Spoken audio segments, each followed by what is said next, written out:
రంగారెడ్డి జిల్లా కలెక్టర్ నారాయణ రెడ్డిని ఆదిపట్ల గ్రామ రైతులు కలిశారు. ఆనాటి సీఎం రాజశేఖర రెడ్డి హయాంలో టాటా, టీసీఎస్ సంస్థలకు భూములు ఇచ్చామని, అప్పటి ప్రభుత్వం భూములు ఇచ్చిన రైతుల కుటుంబాలకు ఉద్యోగం, 100 గజాల ప్లాట్లు ఇస్తామని హామీ ఇచ్చినట్లు తెలిపారు.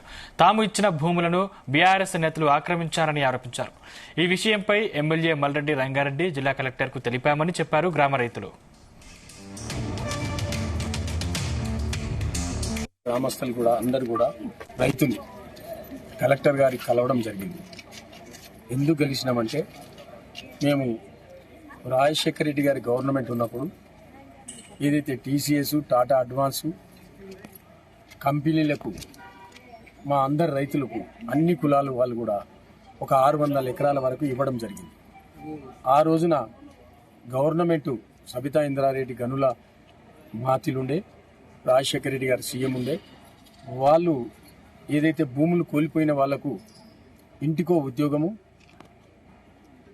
తర్వాత ఉండడానికి 100 గజాలు ఇస్తామని చెప్పేసి చెప్పడం జరిగింది.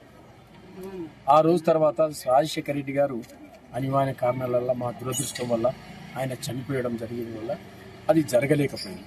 తర్వాత ఏదైతే 2014లో టీఆర్ఎస్ గవర్నమెంట్ తెలంగాణ ఏర్పడ్డ తర్వాత టీఆర్ఎస్ గవర్నమెంట్ వచ్చిన తర్వాత టీఆర్ఎస్ గవర్నమెంట్ ఎన్నోసార్లు ఏదో అడిగిన మాకు కావాలని, వాళ్ళు ఎక్కడ మేము కాదు కదా అంటే సీట్ అయితే ఒకటే కదా, ఎవరు ఏది ఉన్నా కానీ సీట్ ఒకటే కనుక వాళ్ళు తప్పించుకొని వాళ్ళు సంపాదించుకోవడానికి ఈ పొరంపోగు సీలింగ్ పొలాలు కానీ, లావణ్య పట్టలు కానీ, పొరంపోగు కానీ, 110 కానీ వాళ్ళు సాదా బైనామా మీద చేసుకోవడం జరిగింది. కానీ మా ఆదిపట్ల గ్రామంలో అందరూ కూడా రెక్కాడితే కానీ డొక్కాడని పరిస్థితిలో ఒక గూడు కావాలని కొట్లాడుతున్నాం తప్ప మాకేదో ధనము ధాన్యము 4 ఎకరాలు ఇవ్వండి, పాస్బుక్ ఇవ్వండి, మేము అమ్ముకొని బతాం అనడం లేదు. గవర్నమెంట్ ల్యాండ్లు ఎక్కడైతే ఉన్నాయో గవర్నమెంట్ ల్యాండ్ల నిరుపేదలైనటువంటి మేము, భూములు కోల్పోయినటువంటి మేము, వాళ్ళకందరికి కూడా 200 గజాల చొప్పున ఇళ్ల స్థలాలు కేటాయించాలని చెప్పేసి మేము కలెక్టర్ గారిని వినమించడం జరిగింది.